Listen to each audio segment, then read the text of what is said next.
Sinto que já falei tanto sobre uma alimentação intuitiva e ainda não trouxe nenhum vídeo sobre isso. E então este é o vídeo sobre a minha jornada para uma alimentação intuitiva e o que é uma alimentação intuitiva, na verdade. Oi, seja muito bem-vindo ou bem-vindo de volta. Se ainda não me conheces, o meu nome é Raquel e neste canal falamos muito sobre saúde real, verdadeira e sustentável. Há uns tempos gravei um vídeo sobre a história do meu transtorno alimentar, que eu vou deixar aqui em cima o cardzinho para quem quiser assistir, também vai dar um pouco mais de contexto àquilo que é o vídeo de hoje. E nesse vídeo eu explico um bocadinho de como é que eu desenvolvi o meu transtorno alimentar. E isso foi algo que ninguém me disse e que eu não descobri na hora. Basicamente isto foi anos de pensamento, de reflexão sobre isso e eu acabei por chegar a essas conclusões. Se vocês quiserem então assistir, vai estar aqui em cima o cardzinho. Também vos vai dar mais contexto para aquilo que é o vídeo de hoje, porque eu vou pegar em algumas coisas que estão nesse vídeo e trazer para cá, sobretudo a inflexibilidade que eu tinha no meu dia-a-dia. Como eu falei nesse vídeo, eu estive internada durante cerca de 3 meses e muita gente pensa que com a alta vem a cura, mas isso está muito longe da realidade, porque não só não abordaram nenhuma parte psicológica comigo quando estava dentro do hospital, então tudo que é um transtorno mental passou a ser um transtorno meramente físico dentro do hospital e do internamento, e isso está muito longe da realidade. Pensar que a gente se cura ou se trata estando 3 meses internado, 4, 5, 6 meses, ou estando internado várias vezes, porque não é verdade. É um trabalho para uma vida. Então é algo que vai sendo feito, são coisas que vão sendo conquistadas e são pequenas vitórias aqui e ali, também muitos altos, muitos baixos, e é isso. E desde o internamento já se passaram 10 anos, que foi em 2016. Então, desde há 10 anos para cá, tem sido uma luta e um trabalho constante. E tentando parecer o mais comum e o mais normal para as pessoas à minha volta, eu acabei por conseguir desenvolver algumas estratégias, mas mesmo assim houveram recaídas, houveram momentos maus. E continuou a haver muita restrição, sobretudo mental. Continuou a haver alguma restrição física, sobretudo nos primeiros anos após o internamento, mas houve muita restrição mental que ainda está presente hoje. Essa restrição mental começou a gerar um ruído alimentar tão grande que eu comecei a ficar mas muito exausta no meu dia-a-dia, de não conseguir parar de pensar em tudo o que era relacionado com comida. E eu me mudei em setembro e em dezembro eu senti isto ao máximo. A minha cabeça doía, eu não conseguia pensar em mais nada, eu tinha meus pensamentos todos reservados para comida, tudo o que era comida, e isso não é normal e tampouco é saudável. Então foi uma coisa que me deu assim um pré-ultimato. Pré-ultimato porquê? Porque isto em dezembro eu estava farta de tudo isto e eu comecei a ver um bocadinho mais sobre isso na internet. E vi que as pessoas recomendavam bastante ler o livro do Comer Intuitivo da Evelyn Tribble e da Elise Reck. Eu vou deixar aqui o livro para vocês verem e eu super recomendo essa leitura. Foi uma leitura que me abriu um mundo e desde então eu já li muitos mais livros sobre isso. Mas foi uma coisa que realmente me abriu assim, expandiu os meus horizontes de uma forma que eu estava tão imbuída na cultura da dieta que eu não sabia sequer como sair, assim, o primeiro pensamento de como sair. E ouvir duas dietistas falar sobre isso de uma forma tão compassiva, de uma forma tão natural e de uma forma que eu me identificasse também, foi muito bom e foi muito aconchegante. E basicamente foi aí que eu descobri o comer intuitivo. Na verdade, todos nós nascemos com uma capacidade inata para nos alimentarmos. É uma coisa que é essencial à nossa sobrevivência e não tem como nós não sabermos fazer isso quando nascemos, porque é muito importante. Só que à medida que nós vamos entrando e nos desenvolvendo e crescendo dentro da cultura da dieta, que é algo que eu não sabia que existia, mas eu vi e vivi isso e descobri o que era. Eu vi que existia um nome para isso e vi que isso me tirou tanto tempo da minha vida, me roubou tanto da minha vida, que eu não podia simplesmente ficar de braços cruzados. E por isso eu reconheci que realmente precisava de mudar e que não podia continuar nisto, porque se tudo correr bem, ainda tenho algum tempo pela frente na minha vida e eu não quero desperdiçar os meus anos de vida a pensar apenas nisso, a pensar na comida, no meu shape, etc. Tudo o que é assim todas essas coisas que as pessoas vendem como saudáveis, mas não são saudáveis de todo. Eu já falei aqui algumas vezes em vídeo que eu tento e dou o meu melhor, mas nem sempre consigo fazer as coisas. Ou seja, uma alimentação intuitiva não tem um jeito certo de fazer, porque ela é intuitiva, mas muitas vezes parece que eu estou a me autossabotar dentro desta minha prática.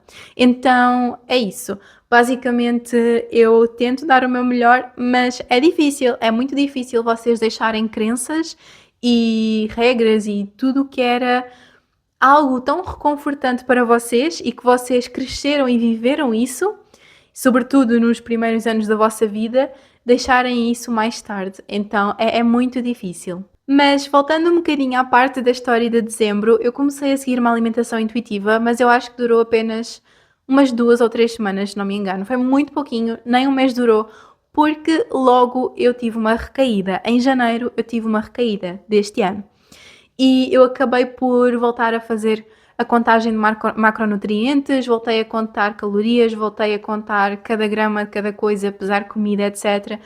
E no início eu achei que estava a fazer algo junto com uma alimentação intuitiva para ver aquilo que eu fazia e para ter um bocadinho mais de controle sobre aquilo que eu estava a consumir e perceber quais é que eram os meus hábitos. Mas logo isso se tornou uma ferramenta de obsessão e que me estava a deixar muito, muito obcecada, muito mal, muito exausta só de pensar nisso e roubava muito do meu tempo. Então, em fevereiro, eu dei então o meu ultimato total e foi realmente uma coisa que eu não achei que ia conseguir fazer e até hoje estou a conseguir fazer e já é junho, mas é algo que me causa bastante ansiedade e stress, sobretudo em algumas das situações que eu referi no vídeo passado sobre muitos medos, ansiedades e inseguranças que a anorexia me trouxe.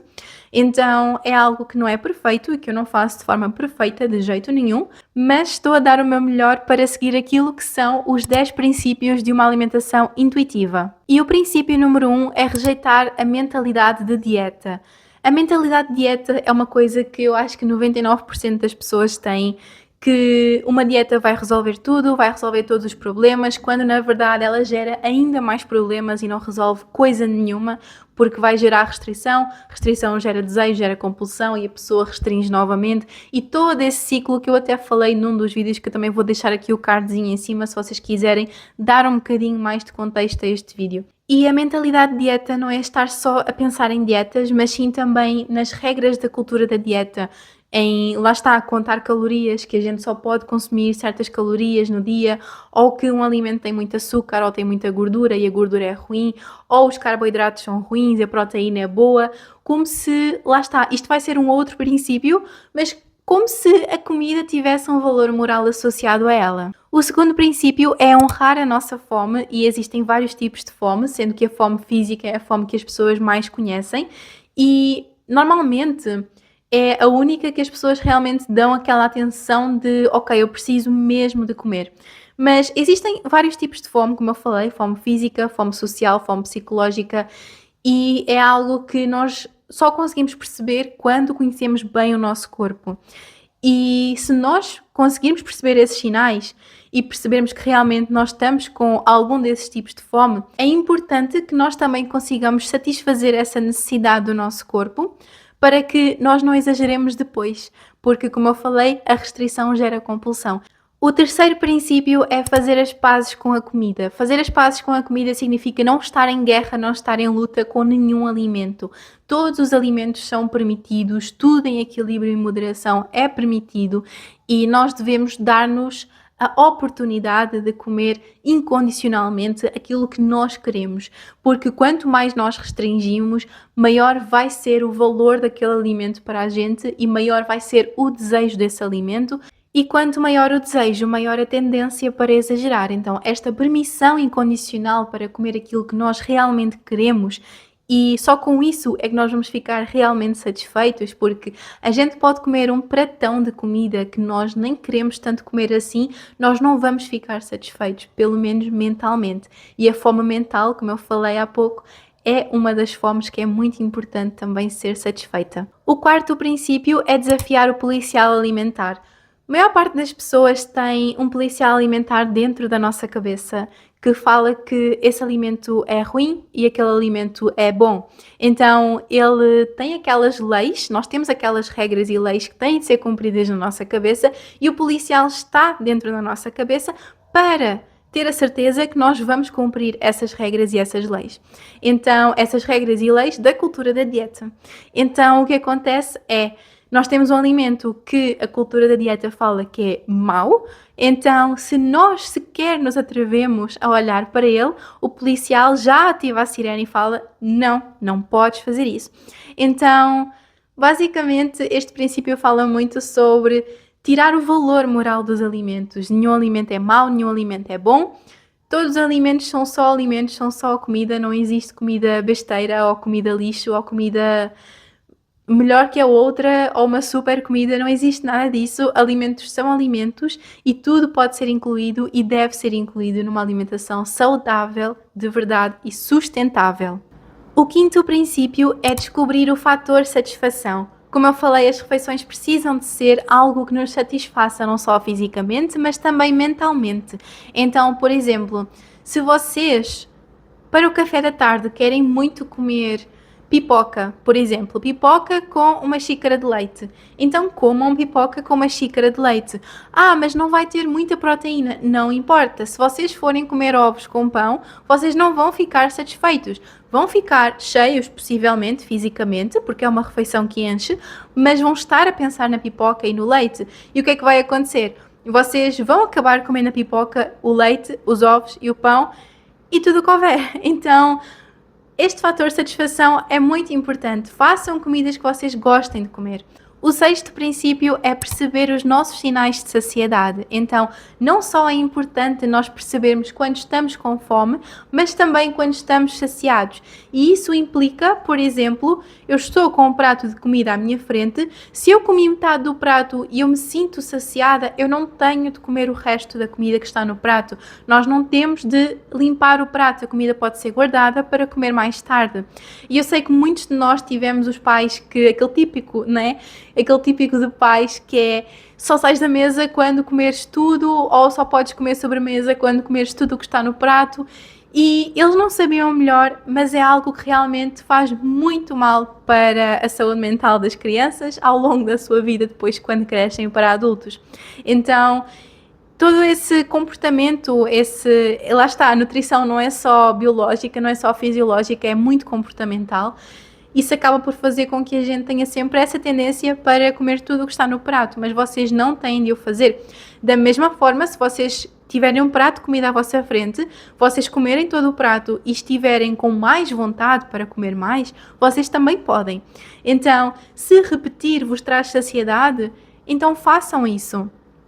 E toda esta questão da saciedade e da fome, de tentar equilibrar os sinais e de perceber, ok, eu estou com fome, eu comi há 1 hora, mas talvez não foi uma refeição tão completa, então é melhor eu comer alguma coisa agora.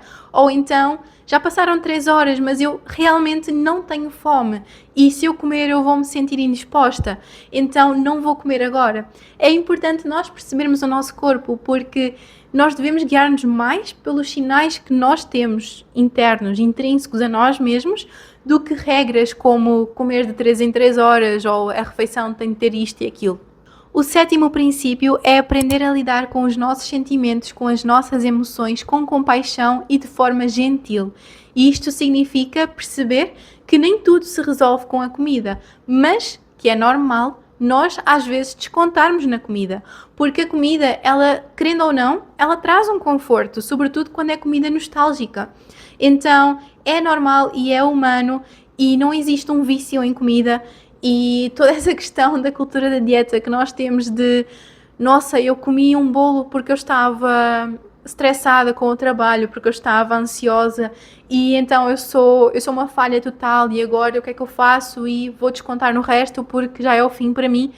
Isso não é normal. O problema começa a ser quando a comida é o único mecanismo que nós temos, a única estratégia que nós temos de lidar com os problemas que acontecem na nossa vida.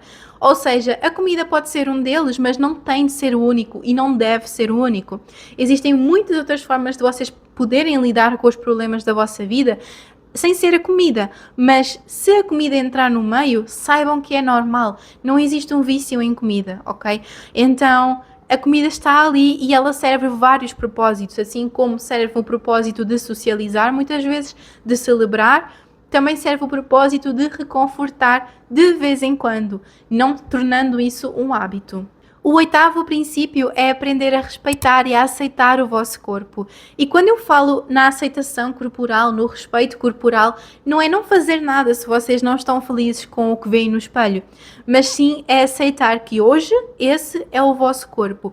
Pode não ser daqui a 10 anos e talvez não seja o mesmo corpo de há 10 anos atrás, mas o corpo de hoje é aquele que vocês têm e é esse corpo que vos permite viver, que vos permite abraçar quem vocês amam, que vos permite andar e visitar lugares que vocês gostam, que vos permite sentir o calor das pessoas que vocês amam. Então, é um corpo que vos permite experienciar a vida. E eu entendo que isso não é um argumento para não mudar, sobretudo se vocês têm alguma condição em que seria bom vocês fazerem alguma mudança corporal, como por exemplo ganhar peso, perder peso, etc. Mas de qualquer das formas não deixa de ser a realidade. Então, hoje o vosso corpo é esse. E se este é o meu corpo hoje, eu vou aceitá-lo hoje como ele é. Daqui a um tempo eu vou trabalhar nestes objetivos de forma sustentável para mudar o meu corpo de alguma forma, melhorar a minha saúde de alguma forma. Mas hoje, não estando da forma como eu quero, eu aceito como ele está. E este trabalho parece mais fácil falado, como tudo, não é? Do que feito, mas é uma coisa que é muito difícil e que requer muito tempo de prática, muito tempo. As nossas inseguranças, elas não são coisas ruins, elas são só coisas que nos colocaram na cabeça como insegurança para que alguém lucrasse. E esse lucro e todo esse tempo que vocês gastam em prol de uma empresa que vos fala que vocês estão errados, é algo que pode ser corrigido, que pode ser melhorado, mas de qualquer das formas, a aceitação corporal e este respeito não significa que vocês tenham de gostar do vosso corpo, vocês não têm de amar o vosso corpo como ele é, vocês só têm de o respeitar. E respeitar significa respeitar os vossos sinais de fome, de saciedade, respeitar os vossos sinais de eu quero me exercitar ou eu não quero me exercitar.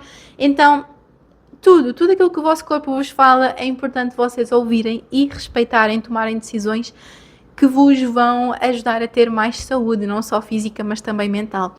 Outra coisa também muito importante é aceitar a nossa genética e aceitar a nossa composição corporal, a nossa distribuição de gordura no corpo, que é diferente de pessoa para pessoa. Eu esqueci-me de referir isso, mas é muito importante, porque duas pessoas, eu e tu, podíamos comer da mesma forma, ter o mesmo peso, a mesma altura e fazer o mesmo tipo de exercício físico, ter a mesma rotina e o mesmo sono, que nós iríamos ser pessoas diferentes em termos físicos. O nono princípio é sentir a diferença no movimento.